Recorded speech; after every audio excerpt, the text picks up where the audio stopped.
Opportunity once again tumayo behind this pulpit para magbahagi po ng salita. Really glad na nakasama ko po yung Nibelo ngayong Sunday na to because it will be my last Sunday once again. For the meantime, I am going to go with us Singapore. And nung pong last Sunday na pumasok ako dito, my heart is so glad. Kaya nakita ko yung improvement ng Amen. not only the building but also the people. Amen. Kasi naman po, hindi naman po yung building ang tuli ni church, kundi yung mga tao na dumadalo sa simbahan. And I'm really glad that I'm back. Kasama niyo po ako and bear with me dahil sa mensahe pa lang po ng mga awit, talaga nakaka-bless na. Hindi nga po ako mag-preach, talagang yung mensahe ko ay ganoon din po yung i-preach ko. Halos kaparehas. Hindi po kami nag-usap ni Pastor, pero yung pong mensahe, especially yung ginanda ng mga young people, is related to our message this morning. So inibitahan ko po lahat, ayun ko sa lahat, and let's open our Bible in Matthew chapter 5. We have only one verse, in verse 41 po. Yung nandiyan po kayo, say amen? Amen. Okay, mamaya po, basahin din po natin ang 1 Corinthians chapter 15, verse 58. So, dalawang verse po ang ating babasahin dito na po isa. Okay? Say amen if you're there. Amen. Okay, Matthew chapter 5, verse 41, sabi po dito, and whosoever shall compel thee to go a mile, go with him twain, or go with him twice. It means not only 1 mile, but 2 miles. Okay. And let's start our Bible in 1 Corinthians chapter 15, verse 58. Marahil po, itong verse dito ay marami na alam.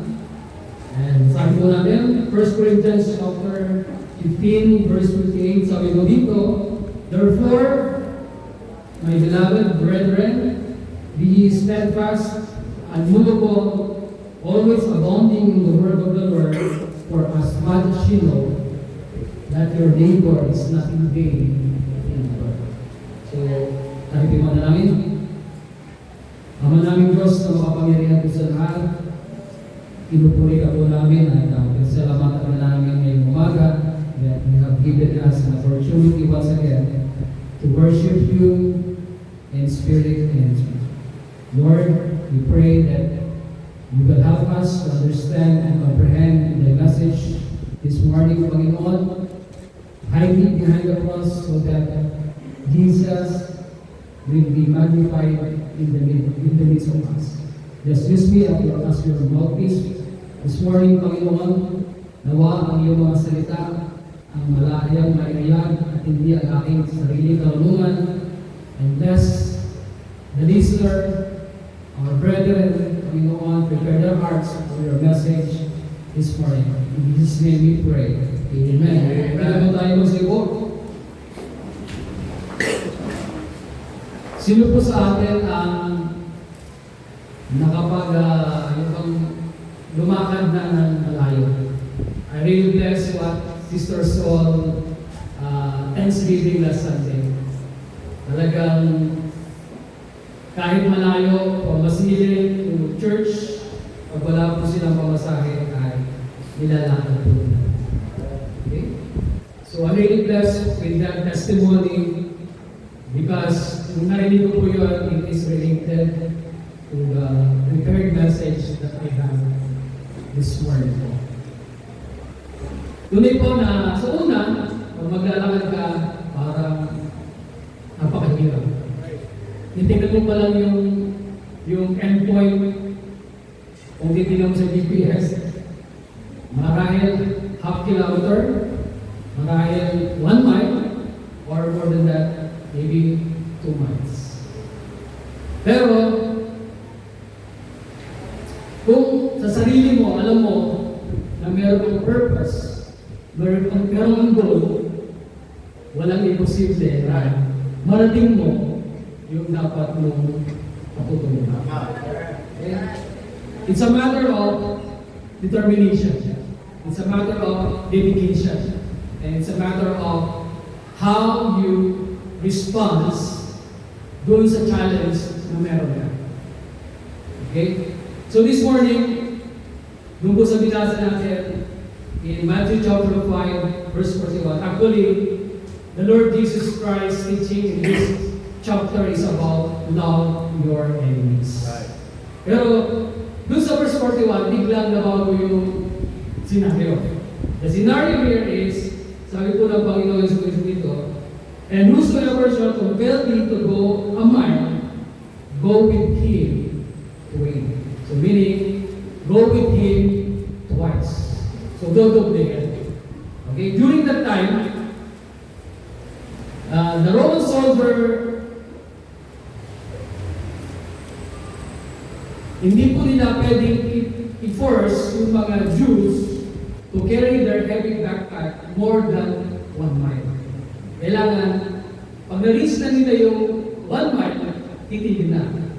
Because kapag nalaman nung commander nila na sumobra yung 1 mile na dapat yun lamang yung distance na i-carry ng mga Jew, yung heavy backpacks ng mga soldiers, kapag inalaman na nila commander, they will be punished.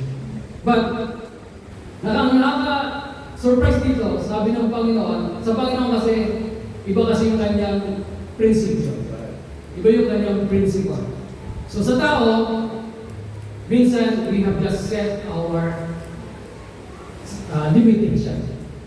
But indeed, we forgot that our God is unlimited.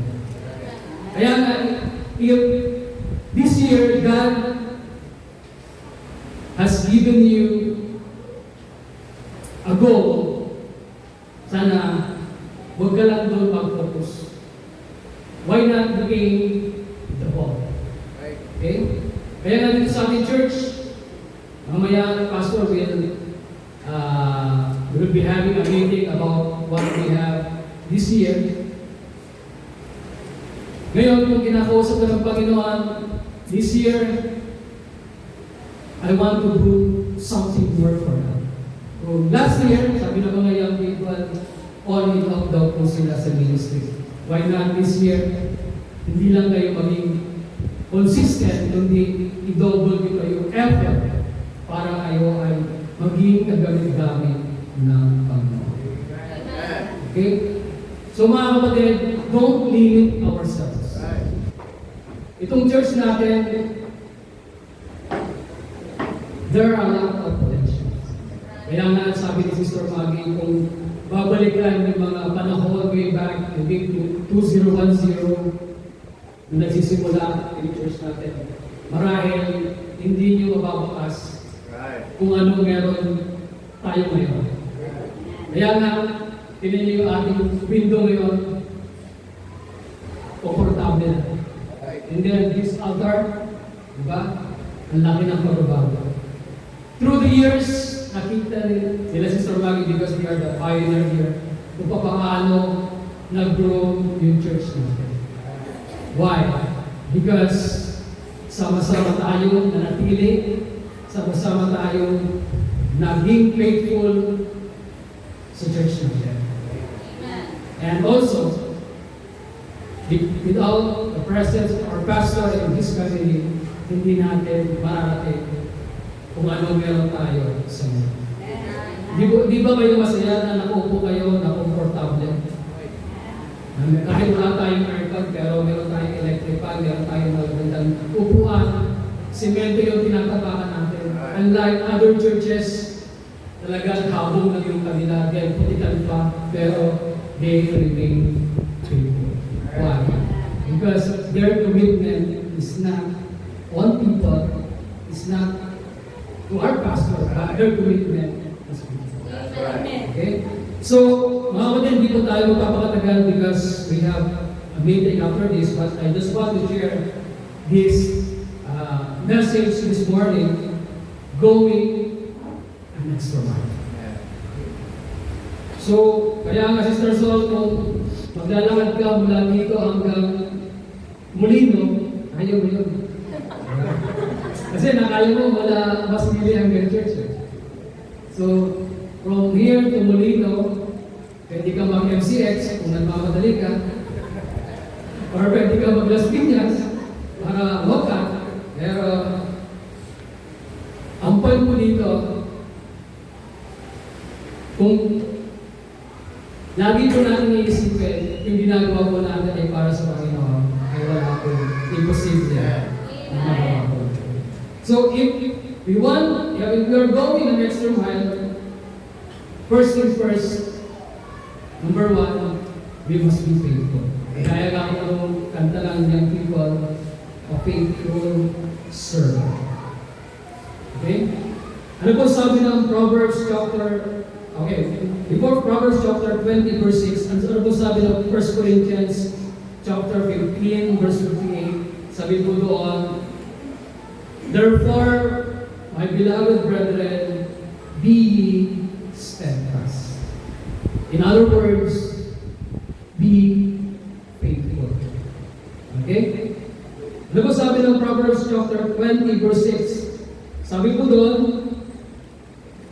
most men will proclaim everyone his own goodness, but, meron po word na but a faithful man who can find. Okay? In our word, madali lang humanap ng mga pogi at maganda. Lumingon ka lang sa gilid, sa kaliwa at kanan mo, makakakita ka ng maganda at pogi. Diba? Lumabas ka lang dyan sa kanto, makakakita ka ng maganda at pogi. Huwag na kayo lumayo, dito lang sa church na. Lumingon ka sa likod, sa kanan, sa kaliwa, ang daming magaganda at pogi sa ating church. Kaya, sometimes I don't understand why our young people naghahanap pa sa ibang church. Dito sa church natin, ang daming gwapo at pogi. Diba? Okay? Kaya nga, madali kumanap ng mga gwapo at maganda.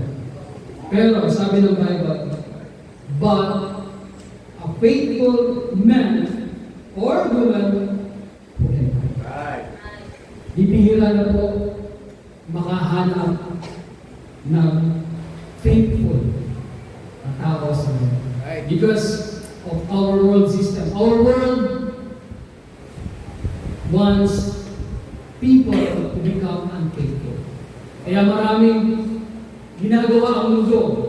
Even our enemy Satan, he has a lot of bait, he has a lot of things para tayo ay mawala at hindi maging faithful. Ginagawa niya lahat para tayo ay hindi maging faithful. Kaya nga, if we want to go an extra mile, first things first, we need to be faithful. Kasi kung hindi ka faithful, hindi ka steadfast, hindi ka makakapagpatuloy. Right. Hindi ka tatagal. Kaya nga, sa ating church, kailangan natin ng mga faithful na mga member. Right. Marami tayong magagawa in our church if every one of us will become faithful. Young people, malayo ang mararating ang ating church if all of you will become faithful. Kasi, kagaya na lang sinasabi ni Pastor, the future of our church is our young people. Right. Hindi naman mas maganda na para sa amin na kami umalis man dito sa mundong ito, makita namin yung mga susunod na henerasyon ay nananatili pa rin sa salita ng Panginoon. At nananatiling matapat sa paglilingkod sa Panginoon. Kaya nga sabi po ng awit, kung hindi ngayon, kailan pa? Right. So, we need to be faithful. If you don't be faithful in everything, even in a little thing, marami lang din tayo ang magiging faithful sa mga ito. That's why we must be faithful in everything. Kailangan natin maging matapat sa lahat ng bagay. Maging matapat tayo sa ating paglilingkod sa Panginoon. Kung last year, hindi tayo masyado naging matapat, why not this year, maging matapat po tayo sa paglilingkod sa Panginoon. Because we are not serving a dead God. We are serving a living God. At alam natin, kapag tayo matapat sa Panginoon, mas lalo ang Panginoon magtatapat sa atin. Because our faithfulness to God, the blessing is also a proportion of what we have done and what our faithfulness to our God. Kaya nga mga kapatid, be ye steadfast. Kailangan natin maging faithful, kailangan natin maging matapat if we want to achieve something, if we want to go an extra mile this year, 2025 in our church. Not only in our church, but also in our family. Okay? Kung tayo ay hindi naging faithful sa ating family, especially to our spouse, we must be faithful. Okay? If we are not faithful to our parents, we must be faithful. Okay? Especially, we must be faithful to our God. We must be faithful to our church, and we must be faithful to God. Second thing, mga kapatid, if we are going an extra mile, second thing is, we must be firm and focused. Okay, sabi nga po ng 1 Corinthians chapter 15, verse 58, therefore, my beloved brethren, being steadfast, unmovable. Okay? We must be firm. Kailangan natin maging matatag sa lahat ng bagay. Kailangan natin magkaroon ng focus. Kasi nga, if we are out of focus, madaling tayo mawala sa ating goal sa buhay. Madaling tayo mawala sa ating paglilingkod sa Panginoon. Kaya nga, kagaya ng sabi ng awit, magpatuloy tayo. Okay? Ang mahirap kasi sa pagpapatuloy ay yung manatili ka sa iyong takbuhin sa race na ibinigay sa iyo ng Panginoon. Every one of us, there is a race that God has put in our life. Ang bottom line is kung paano natin ito tatapusin. Okay? Laging mahirap sa simula. Talagang panimula ang pinakamahirap. Pero pag tayo ay naging firm, tayo ay nanatili, at tayo ay naging focus, hindi natin na mamalayan, nandun na pala tayo sa gitna. At hindi natin mamalayan, we can reach our goal. Okay? Kaya nga, we must be firm. Dahil kung tayo ay magiging mahina, wala tayong marami. Kung tayo out of focus or ma-retract, wala tayong mapupunta. Kaya kailangan natin magpatuloy. Kailangan natin maging firm. Kailangan natin maging focus. Okay? Kagaya ng isang athlete. Okay? Ang focus niya ay sa finish line. Hindi siya tumitingin sa kanan o kaliwa, but he's only looking at the finish line. Dahil ang target niya ay matapos niya at manalo siya sa karera. Sana ganoon din tayo, mga kapatid. Our focus is in the Lord Jesus Christ. Sabi po ng Hebrews chapter 12, verse 2, looking unto Jesus, the author and finisher of our faith, who for the joy that was set before him endured the cross, despising the shame, and is set down at the right hand of the throne of God. Because if we will look unto Jesus,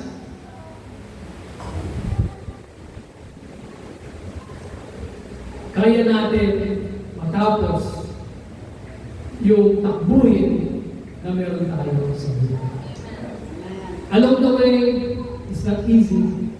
Maraming mga problema, maraming mga struggles, but ang kailangan lang natin, maging matatag tayo sa bawat problem. In every problem that we are facing along the way, lagi natin tatandaan, kailangan natin bumangon. Kailangan natin magpatuloy. Kasi kung di tayo magpapatuloy, magpapatalo na lang tayo, wala tayo marami. Wala tayong matatapos. Okay? Kaya nga, huwag tayong manatili doon sa problema. Kailangan natin labanan ang problema sa biyaya at tulong. Kailangan natin magpatuloy. Kailangan natin maging firm. Kailangan natin maging focus. This year, if God has given you a goal in your life, especially in your ministry in this church, kailangan natin maging firm.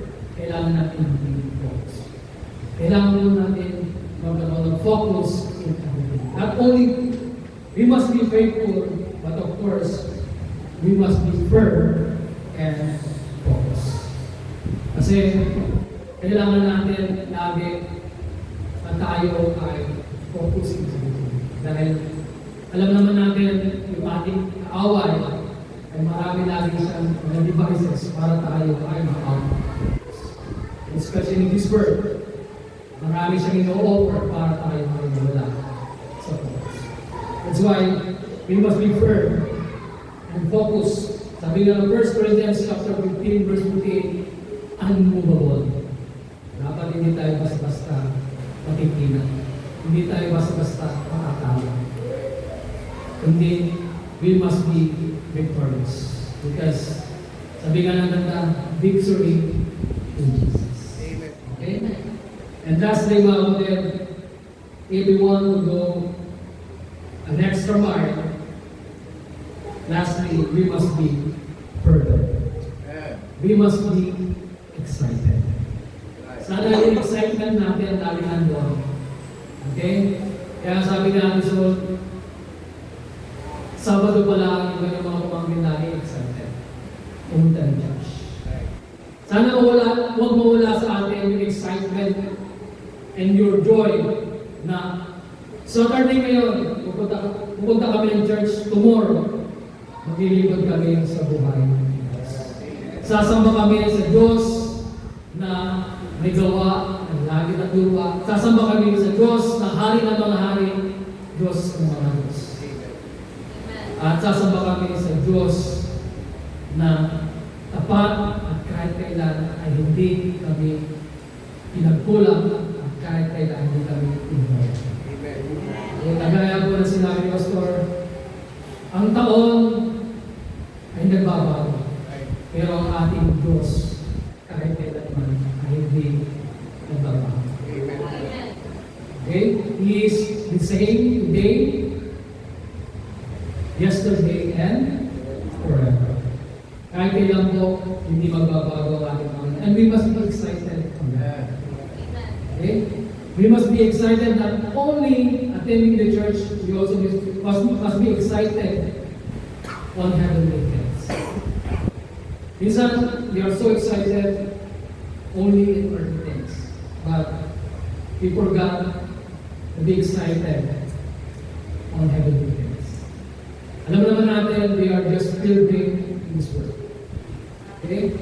Saan tayo manlalakbay dito sa mundo. And our final destination, if you are saved today, is heaven. At doon sa langit, wala nang lungkot, wala nang luha, kundi magiging masaya tayo magpakailanman kapiling ang ating Diyos. And we must be excited. Every day, we must be excited na alam natin, after our life here on earth, meron tayong pupuntahan na langit. Okay? And we must be fervent. Okay? We must be excited. Dapat sa ministry, huwag mawawala yung excitement. Kasi pag wala na yung excitement, tatamarin na tayo umatin ng practice, especially tatamarin na tayo umatin ng mga gawain patungkol sa Panginoon. Why? Because yung excitement ay nawala na. Okay? At yung excitement sa gawain ng Panginoon, huwag natin papatayin. Kaya nga, yung pagningasin natin lagi, yung desire natin na makapaglingkod sa Panginoon. Dahil minsan na tayo mabubuhay dito sa mundo. Kaya gamitin na natin ang ating buhay na meaningful sa harapan ng Panginoon. Huwag natin, young people, huwag natin sayangin ang ating buhay. Habang tayo malakas, paggamit natin ang ating lakas sa Panginoon. Maglingkod tayo sa Panginoon. Kung tayo yung mga ministry, ang patuloy natin yan. Mas lalo pa natin pag-usayan ang ating mga ginagawa tungkol sa Panginoon because everything na ginagawa natin sa Panginoon ay hindi masasayang. Sabi nga doon sa 1 Corinthians chapter 15 verse 58, yung last phrases doon, sabi doon, for as much as you know that your labor is not in vain. Mga kapatid, lahat po ng ginagawa natin ay hindi masasayang. Lahat ng ating ini-invest sa gawain ng Panginoon ay hindi po mawawala ng kabuluhan. Lahat po yan ay merong reward pagdating natin sa langit. Amen. Kaya magpatuloy po tayo, sama-sama po tayo maglingkod sa Panginoon habang hindi pa dumarating ang Panginoon. Okay? At kagaya po sinabi kanina, if we are going the next mile, kapatid, first thing first, we must be faithful. Second thing, we must be firm and focused. And lastly, we must be firm. Kapatid, ang salita po ng Panginoon ay napaka-liwanag, napakasimple yung mensahe, but sana po, hindi lang po natin ito napakinggan, kundi ito po ay ating pag-uwi natin ang bahay, pag-nilay natin ito. At if God is talking to you today, take it as a wonderful message this year, 2025. So that this year, whatever God na gusto ipagawa sa iyo ng Panginoon, ay magawa natin yung taon. Not only one mile, but maraming salamat. Amen.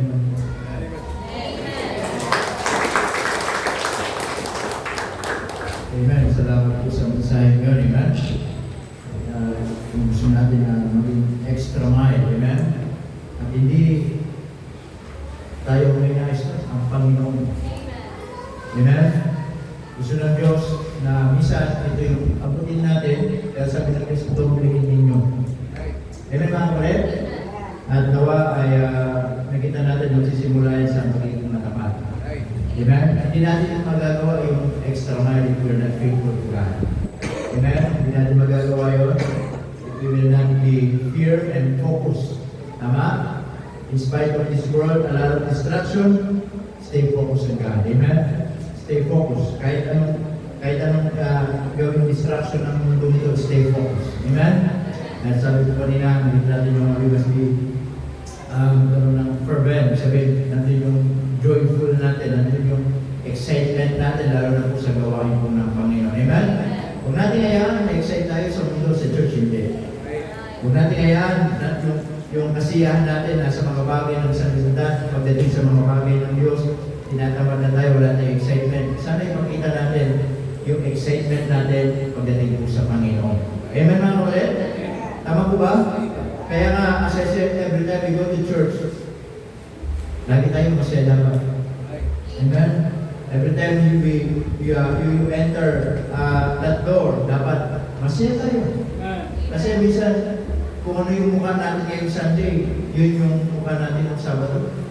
Pag malungkot ka na gabi, pagdating mo dito, hindi ko malungkot ka. Tama po ba mga kapatid? Amen po ba? And of course, lastly, gusto ko lang nagdagan ng kapatid. Mga kapatid, if we will stay faithful and focused, firm and fervent, you know what is the next? Pag meron tayong extra mile, that we must be fruitful. Dapat may bunga. Amen po ba? Tama po ba? Kaya nga lang sinasabi, huwag tayong papayaw. Tumatagal tayo sa church nang hindi tayo ginagamit ng Panginoon. Huwag natin hayaan, tumatanda tayo sa church nang hindi tayo lumalalo sa pananampalataya natin. Para bang nangyayari, para lang tayong katawan ko. Sisimba, gaganon, uwi. Linggo, sisimba, gaganon, uwi. Nakita di ba? Minsan na, may madaanan lang silang simbahan. Magpupros na. Okay na, nakapagsimba na yun. Nakapagsimba. Hindi tayo ganun mga kapatid. Amen? Church is a body. Tama po ba? Katawan tayo ng Panginoon at nais ng Diyos mag-function ng bawat isang puso natin. Amen mga kapatid? Ibig sabihin, nais ng Panginoon na tayo lahat ay gamitin ng Panginoon. Amen? Kaya po may pumaga, ano yung gusto natin, ano yung goal natin ngayong taon kung ito? Gusto ba natin na hanggang dito lang tayo? Pero gusto ng Diyos, gawin natin. Amen? Going extra mile. Kahit kung natin yung tayo manalangin, sabi ko pagkatapos, let's pray to God. Amen. Manalangin po tayo. Dakilang Diyos, maraming pong salamat sa umaga nito na pinagkaloob po sa amin. Salamat po sa inyong biyaya at kabutihan. And hindi tayo magpapakatagal. Alam ko, ang Diyos na umuso sa atin. And if God is close to you, you can come. Manalangin tayo sa Panginoon. Pilog natin sa Panginoon. Ano yung goal mo ngayong taon? Gusto mo ba hanggang dyan ka na lang? Yung iyong buhay pala ng palataya, gusto mo hanggang dyan ka na lang? Sabi ng Diyos, doblehin mo. Ikitan mo. Kung paano tayo nagnanais na maging mabunga sa eskwelahan, sa trabaho, o nagnanais na maging mabunga sa lahat ng bagay. Sana pagdating sa Panginoon, lalo natin ikitan. Lalo natin ikitan ang buhay pala ng palataya. Lalo ko ang Panginoon, nais kang gamitin. Ang kapatid, kung yan ang panalangin mo ngayong umaga, Panginoon, gamitin ko ako. Na hindi lang ako nandito, hindi lang po hanggang dito, but Lord, help me. An extra mile. Kung yan ang panalangin mo, lumeka, hindi ka lumuhod, hindi ka manalangin, magipag-commit ka sa Panginoon ngayong umaga, commit mo, Panginoon, gusto mo kong gamitin mo. Panginoon, ayaw kong manatilit na hanggang dito lang po. Gusto ko ng extra mile.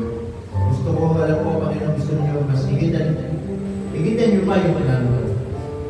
There's nothing wrong with that. If it's God's will, it will happen. Marahil gusto mong maging matapat, higitan mo ba yung katapat mo? Marahil gusto mong gamitin ng Panginoon, higitan mo pa. Bigyan natin ang dahilan ng Diyos para pagpalahin tayo. Sipo, meron pa po ba? Omega. You can commit your life once again to God this morning, kung saan naharapin na naman natin itong taong ito, na kung saan kasama natin ang Panginoon, na kung saan hindi po madali. As we face 2024, it is not easy. Pero nakita natin, hindi tayo pinabayaan ng Diyos. Nakita natin, hindi tayo iniwan ng Panginoon. Nakita natin, ano yung mga himalang ginawa ng Panginoon sa buhay mo, sa buhay natin, sa church natin. Makita natin, if we will just be honest, if we will just be true to God, alam ng Diyos ang puso natin. Kita natin, pipray lang tayo na sana ma-repair yung altar natin para mas maging nakita na ang Panginoon sumagot. Kapatid, kung lahat tayo, isa po ang hangarin para sa gawain ng Diyos, napakalaking pwedeng gawin ng Panginoon sa church. Meron din sa buhay natin. Salamat po na meron tayong Diyos na hindi tayo pinabayaan. Anong may susukli natin? Katapatan. No matter what is going on, ano man ang mangyari, magtapat tayo sa Panginoon. Kahit ang buhay ng isang hindi maganda, magtapat tayo sa Panginoon. Kahit ang buhay ng isang may pangangailangan, magtapat tayo sa Panginoon. Hindi nakadepende sa sitwasyon ng buhay natin ang katapatan na ibibigay natin sa Panginoon. Na kung minsan, okay ang buhay natin, magtatapat tayo. Pag may problema, lalayo na tayo sa Panginoon. It's so unfair to God. Sana mga kapatid, we must be faithful. And we must stay focused kung ano yung goal natin. Sa church natin, huwag natin aalisin yung goal natin, huwag natin aalisin yung pangarap natin, huwag natin aalisin yung gusto natin mangyari sa church na to, that someday, especially makita natin mga young people, they will be faithful to God. Papalit sila sa atin, magtapat sila sa Panginoon. Alam nyo, lahat ng yun, pwedeng mangyari.